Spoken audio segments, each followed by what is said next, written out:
D'accord. Dernièrement, on a vu beaucoup de Maliens sortir, dire non à la MINUSMA. Ils veulent que la MINUSMA s'en aille. Le 30 juin qui vient, le mandat de la MINUSMA finit.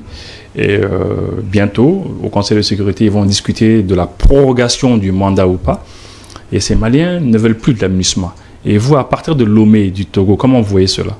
J'ai fait une émission où j'ai estimé que la mission de la MINUSMA doit prendre fin au Mali. Parce que même de l'extérieur, nous ne formulons nos opinions que sur la base des résultats. On fait une évaluation à distance.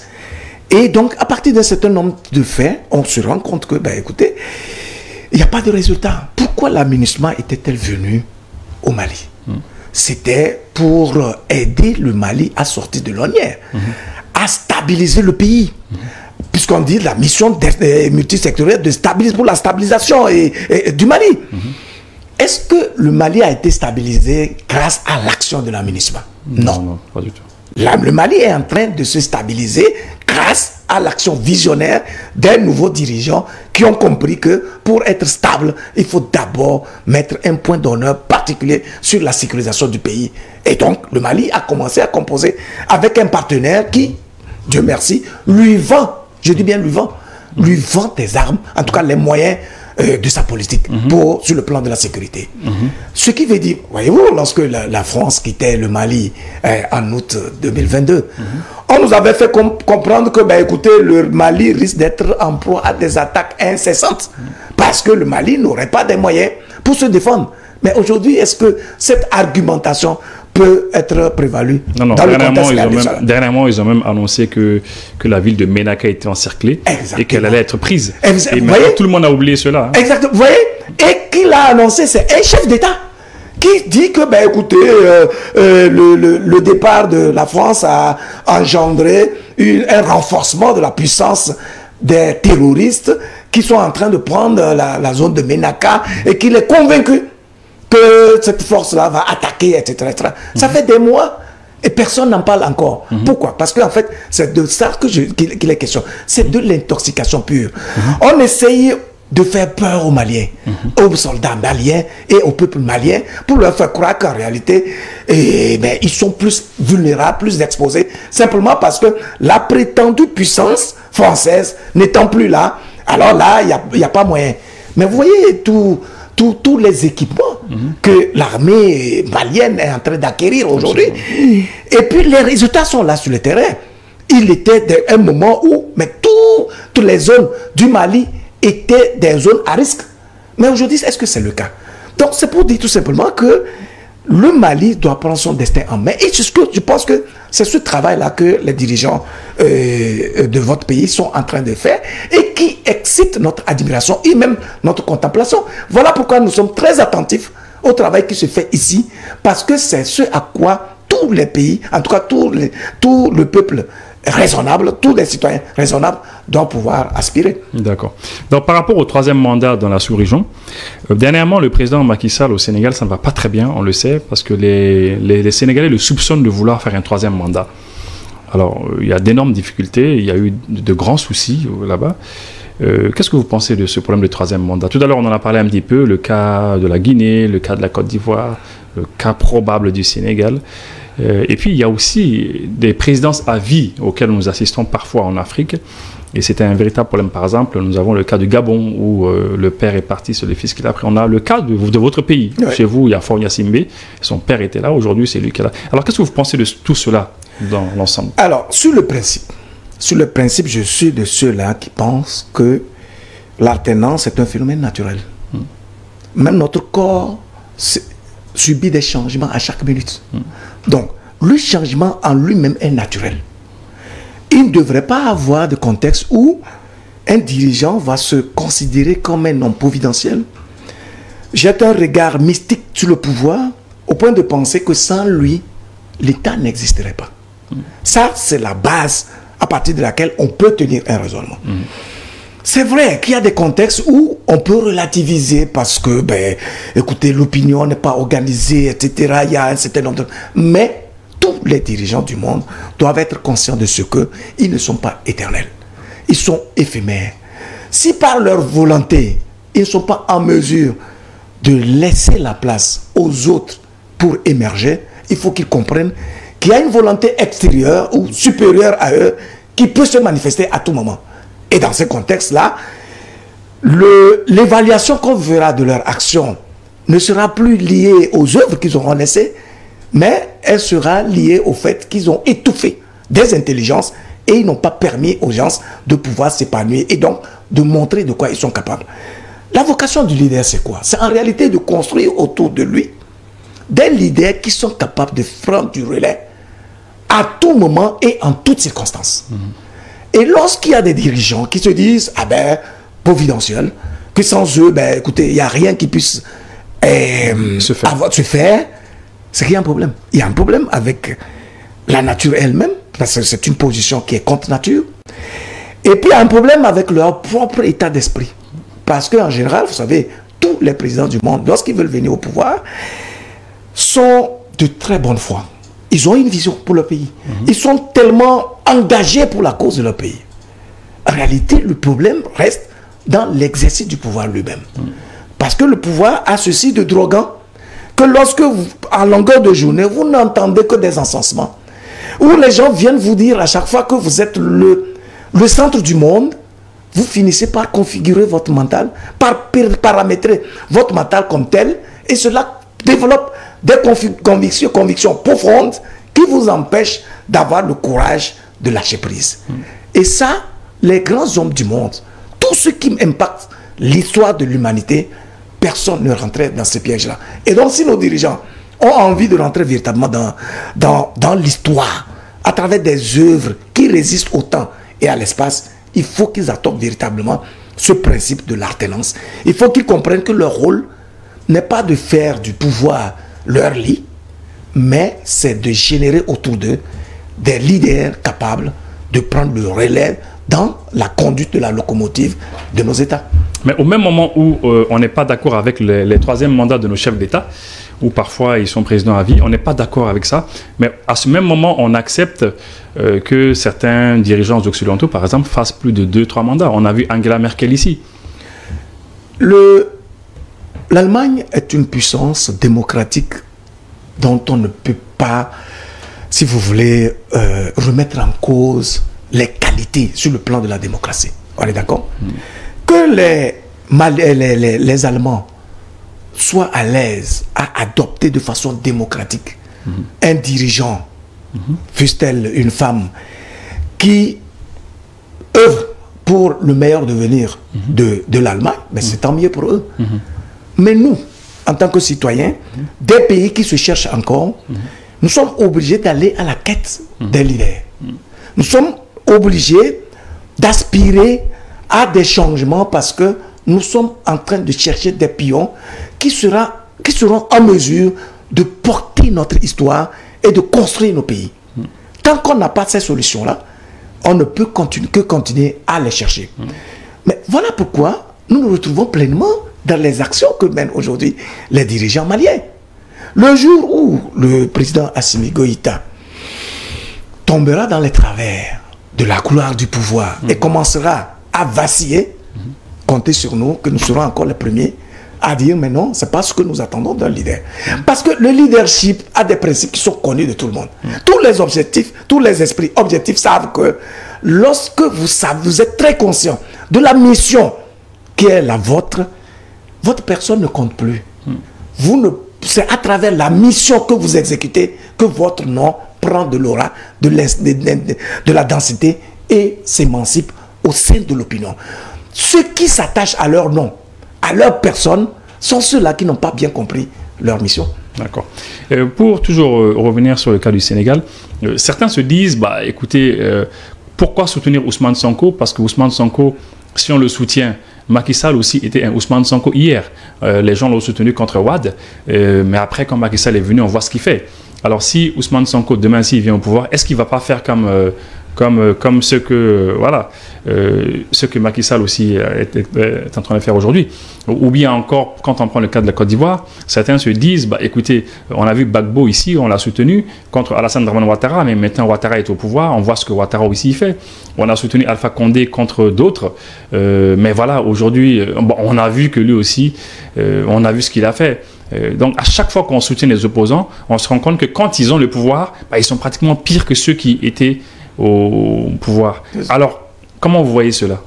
Oui, c'est vrai que le risque, il est là, mais je disais tout à l'heure que le changement, il est inhérent à la nature de l'homme. Dès l'instant qu'un président a donné les preuves de ses faiblesses, de son inconsistance, de son incohérence, de son incapacité à assumer l'identité de son peuple et donc de le mener au bon port, il est toujours naturel de chercher à adouber un nouveau pion. C'est dans cette recherche-là qu'au bout du compte, on va parvenir à avoir des leaders. Il a fallu qu'il y ait un certain nombre de changements au Mali pour qu'en fin de compte, quelqu'un comme Assimi Goïta vienne au pouvoir et commence à nous montrer sa personnalité, ses convictions, sa capacité de sacrifice pour le peuple. S'il n'y avait pas eu ces changements, Assimi Goïta ne serait pas président au Mali aujourd'hui. C'est pour dire tout simplement que oui, nous regrettons le fait qu'il y ait eu des opposants charismatiques par le passé, qui par leur discours ont servi quand même, ont fini par mobiliser des consciences qui les ont portés au pouvoir. Et une fois à l'exercice du pouvoir, ils ont déçu. Mais ce n'est pas une raison suffisante pour renoncer aux besoins du renouvellement du personnel politique. Je pense que c'est fondamental. Et dans le cas précis d'Ousmane Sonko, je vois en ce personnage, je peux peut-être me tromper, les faits peuvent me démentir, mais en général, un homme politique, c'est d'abord un discours, oui, mais c'est aussi un parcours. Ce monsieur, de par son parcours, a fait preuve d'intégrité. Il a été mis au nez de l'argent à travers le fisc, mais il est corrompu dans un pays où la corruption est à la mode de façon assez saisissante. Donc, à partir de ce moment-là, on se dit qu'il saura être intègre pour pouvoir justement assouvir le besoin de construire un État solide, démocratique, où les droits de chaque citoyen sont respectés. Voilà ce à quoi nous aspirons. Mais si lui aussi, un jour, il accède au pouvoir et il nous déçoit, mais on va aussi le critiquer. Et on va chercher un nouveau pion jusqu'au jour où finalement nos États trouveront des solutions appropriées. D'accord. Là, il y a beaucoup de gens qui nous suivent et certains pensent que vous faites de la propagande pour le régime malien. Ah non, non, non, non, non.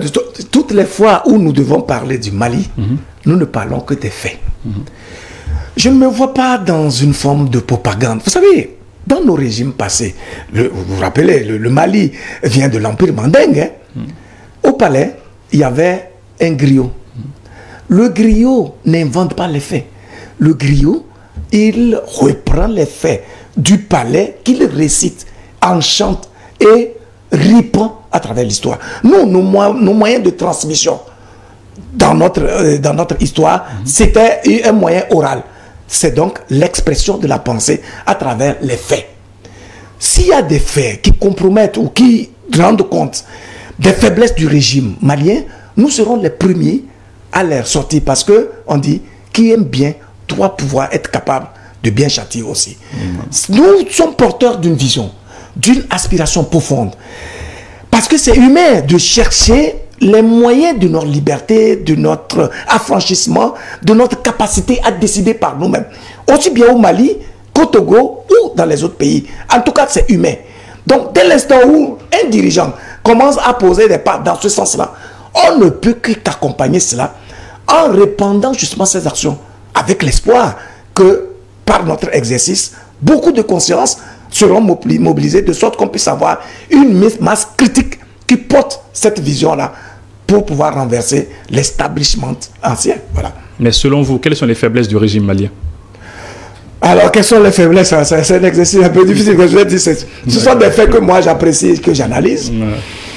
J'avais appris qu'il y avait des difficultés sur le plan de l'électricité ici au Togo, au Mali par exemple. Je crois que le problème a été résolu. Parce qu'à partir du moment où un ministre du gouvernement vient et fait des promesses fermes, que même je vais amener des groupes électrogènes, je vais trouver des problèmes, des solutions à tel problème, etc. S'il ne l'a pas fait, il faut bien qu'il explique. Donc, je crois que ce problème étant résolu, pour l'instant, on va regarder de près. C'est vrai, la perfection n'est pas de ce monde. Il faut qu'on soit certain qu'en tant qu'humain, on a des faiblesses. Et toutes les fois que nous le verrons, on va pouvoir les évoquer. Donc, j'ai eu le cas de ces coupures d'électricité qui m'ont attristé, qui m'ont amené à dire, ah non, mais attention, si on ne résout pas ce problème-là, cela risque de créer... Donc, vous avez appris ça au Togo là-bas? Bien sûr. À travers les réseaux sociaux? Bien sûr, nous suivons de très près tout ce qui se passe au Mali comme ailleurs, et nous avons une attention très focalisée sur la gouvernance actuelle d'Assimi Goïta. Je pense qu'il est sur la bonne voie, et il faut qu'il se dote davantage de courage, de cette capacité de sacrifice, parce que ça, c'est très épuisant d'être au prix sous plusieurs feux à la fois. Il y a toute une fronde internationale contre son régime, et donc il lui faut un travail psychologique permanent et même un travail spirituel d'élévation de soi pour pouvoir s'affranchir de toutes ces attaques-là et rester constamment lucide et donc aboutir à un résultat auquel nous aspirons. D'ailleurs, en parlant de sa gouvernance, la loi électorale, on va y aller très rapidement, il nous reste juste 5 minutes, la loi électorale lui permet de se présenter à M. Goïta. Alors, vous pensez qu'il devrait le faire?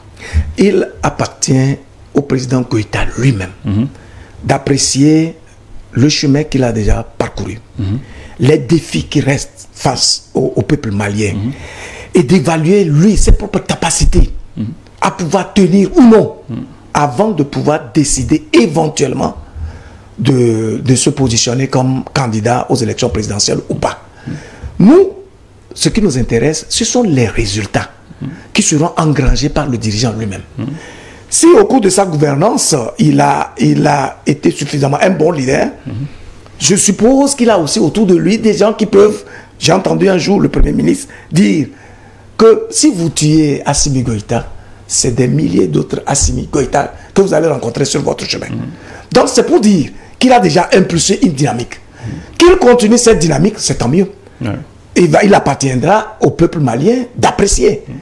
Qu'il ne la continue pas et qu'il adoube quelqu'un d'autre, en tout cas, ce qui nous intéresse, c'est le sort qui sera réservé au peuple malien, c'est son épanouissement, c'est son évolution. D'accord. Alors, ça, c'est une question que les Togolais m'ont demandé de vous poser. Ils disent qu'ils ne comprennent pas une chose. Ils disent que chez eux, au Togo, beaucoup de gens n'arrivent pas à parler. Ils estiment que le régime est un peu dictatorial. C'est ce qu'ils pensent. Certains, évidemment. Certains aussi pensent que le régime fonctionne très bien. Mais ils ne comprennent pas que le régime malien, qui leur semble être un régime panafricaniste, etc., collabore avec le régime togolais qu'ils estiment être un régime dictatorial. Qu'est-ce que vous en pensez, vous? Écoutez, c'est une question assez délicate, mais je vais prendre juste une image. Lorsque vous vous noyez dans de l'eau et vous trouvez une branche, quoi que ce soit, à tenir, est-ce que vous allez vous poser des questions avant de tenir parce que vous avez besoin d'être sauvé? Non. Le Mali était sous plusieurs feux. Ses propres frères de la sous-région ont décidé de se liguer contre lui pour l'assommer. Et puis parmi eux, il y a un dissident qui dit non, ce n'est pas normal. Dans notre culture, cela ne se passe pas comme ça. Nous allons montrer que nous sommes humains. Et il vient vers vous, vous allez le repousser pour, sous quelque raison que ce soit? Non. À plus de cela. Et vous savez, il faut éviter de personnaliser les débats. Que le régime togolais soit dictatorial ou pas, je n'ai pas envie de me prononcer sur cette question. Mais j'ai envie d'apprécier les actes que ce régime-là pose vis-à-vis du Mali, dont les actions des dirigeants sont des actions porteuses, sont des actions éclairantes. Mais si les dirigeants togolais se retrouvent dans les actions que le Mali est en train de faire, tant mieux. Peut-être qu'il y aura une transmission d'énergie, d'un côté comme de l'autre, qui permettrait des changements notables. Donc, je pense qu'il n'y a personne qui soit absolument bon, il n'y a personne sur cette terre qui soit absolument mauvais. Et donc, l'essentiel pour chacun d'entre nous, c'est de faire preuve d'ouverture d'esprit et de composer avec tous les êtres, quels qu'ils soient. Quitte à nous, avec notre lucidité, nos principes, notre vision, de trier dans leurs actes ce que nous recherchons pour notre bien et pour le bien de la communauté. D'accord. Donc, maintenant, c'est une double question. Il y a aujourd'hui des millions d'Africains qui, à travers les réseaux sociaux, sont contre la France. Malheureusement, on voit les commentaires. À chaque fois que les médias occidentaux parlent de l'Afrique, à travers les commentaires, on voit qu'il y a des millions de jeunes Africains qui ne veulent pas entendre parler de la France. Et aujourd'hui, qu'est-ce que la France elle doit faire pour qu'elle soit acceptée par ces millions de jeunes Africains qui sont les futurs dirigeants? Et deuxième question, on a entendu l'autre jour le président Bazoum dire que nos armées africaines ne peuvent pas se battre contre le terrorisme, alors qu'on voit le contraire ici au Mali. Et au Burkina, bien sûr. Alors, je ne crois pas que les citoyens togolais ou africains soient véritablement contre la France.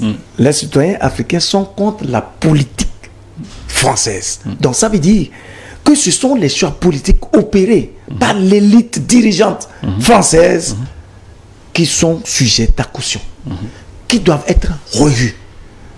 Si la France commence à prendre conscience de ce que il y a une aspiration profonde en Afrique d'épanouissement, d'affranchissement, de liberté tout simplement, et que la communauté internationale ayant consacré la souveraineté de nos États, on doit pouvoir l'assumer comme tel, vous allez constater que la France sera toujours privilégiée.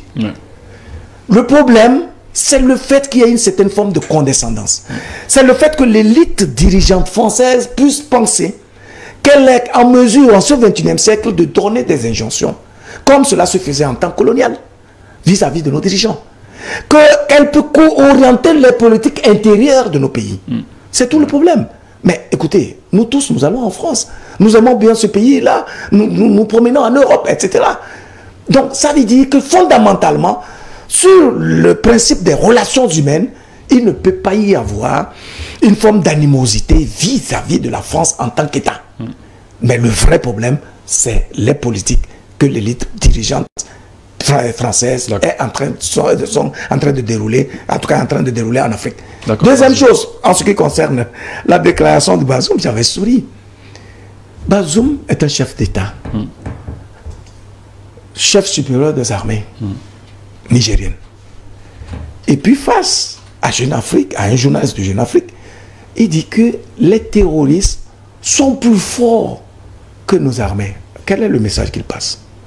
Il est en train de dire à sa propre armée de déchanter, de ne plus continuer le combat.